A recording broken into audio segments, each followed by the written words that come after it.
Kompas Update dipersembahkan oleh Morinaga. Anda menyaksikan Kompas Update pukul 19 waktu Indonesia Barat, saya Friska Clarissa.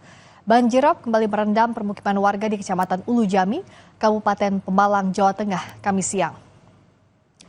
Banjirop menerjang permukiman warga di Desa Bendung, Pemalang dengan ketinggian mencapai 70 cm.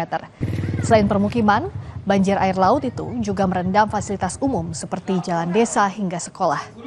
Berdasarkan data di Kecamatan Ulu Jami, terdapat 11 desa yang terdampak banjirop. Banjirop sudah berlangsung selama 5 tahun dan kondisi paling parah dirasakan warga dalam 2 tahun terakhir. Ini mau kemana, Bu?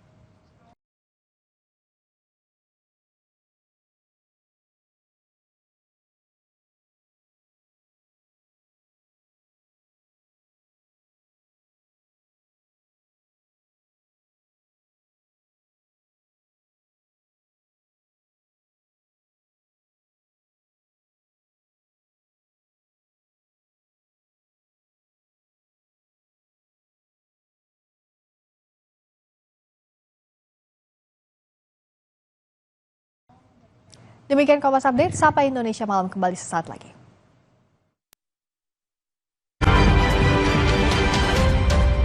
Kompas Update dipersembahkan oleh Hydro Coco.